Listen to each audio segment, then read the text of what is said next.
Assalamualaikum warahmatullahi wabarakatuh. Kembali lagi ke channel YouTube saya. Perkenalkan, nama saya Muhammad Isna Indra Gumilang, NIM A2101700015.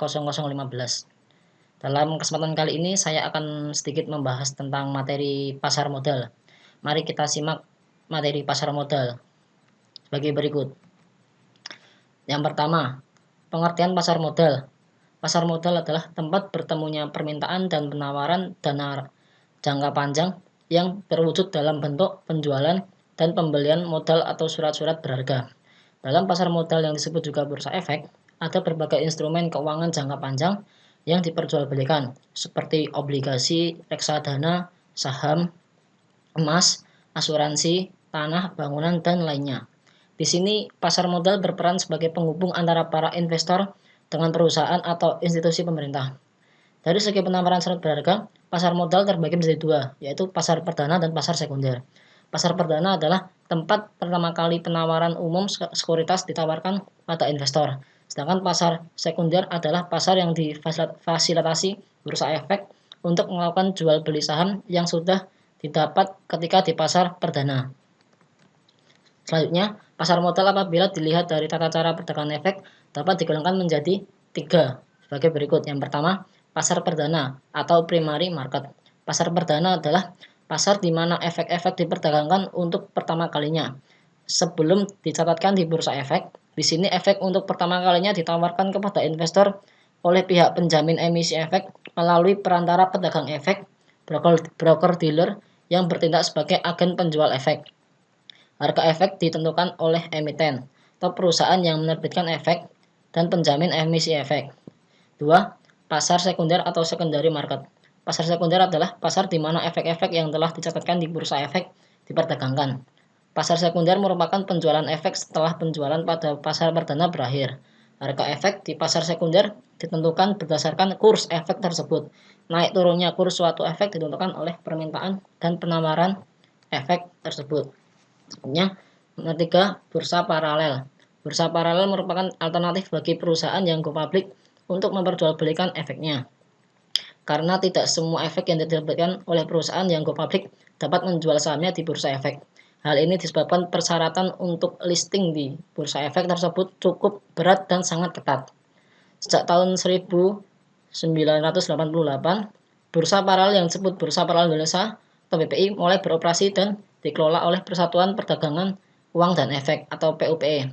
Sedangkan organisasinya terdiri dari broker dan dealer. Pada tahun 1995, Bursa Paralel Indonesia atau BPI merger dengan Bursa Efek Surabaya atau BES. Peranan pasar modal di sini ada 6. Yang pertama, sebagai sarana bagi perusahaan untuk mendapatkan dana dari masyarakat atau investor.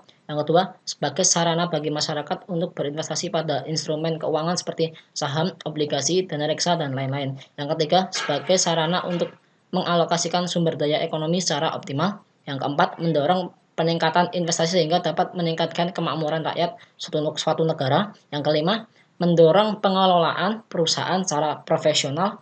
Yang keenam, memberikan alternatif investasi kepada masyarakat dengan potensi keuntungan dan risiko kerugian yang dapat diperhitungkan. Lembaga penunjang pasar modal. Di sini ada 3. Yang pertama, kustodian. 2, biro administrasi efek. Yang ketiga, wali amanat.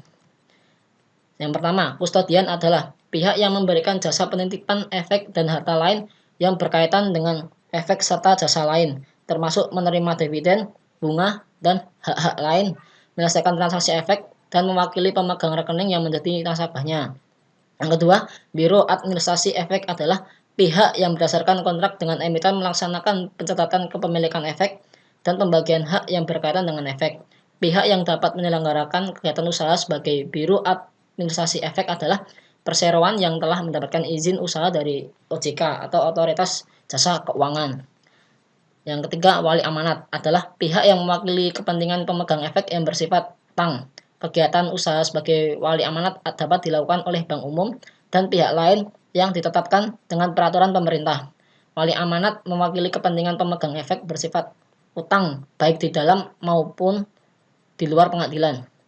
Selain lembaga-lembaga penunjang pasar modal yang telah disebutkan di atas, terdapat profesi penunjang pasar modal yang ikut pula dalam kegiatan di dalam pasar modal.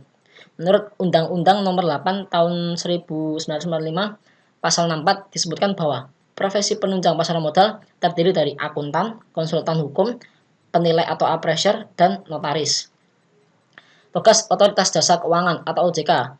Yang pertama, OJK melaksanakan tugas pengaturan dan pengawasan terhadap kegiatan jasa keuangan di sektor perbankan, kegiatan jasa keuangan di sektor pasar modal, kegiatan jasa keuangan di sektor perasuransian, dana pensiun, lembaga pembiayaan, dan lembaga jasa keuangan lainnya.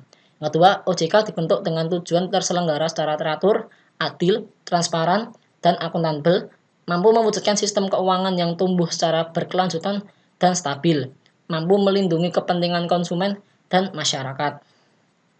Instrumen pasar modal. Di sini terdapat 5. Yang pertama, saham. Saham sendiri tanda penyertaan atau kepemilikan seseorang atau badan hukum atas suatu perusahaan tertentu. Tanda ini memberi arti bahwa yang memilikinya berhak atas keuntungan yang dihasilkan perusahaan, berhak menggunakan pendapat dalam rapat umum pemegang saham, dan berhak atas harta perusahaan. Yang kedua, obligasi.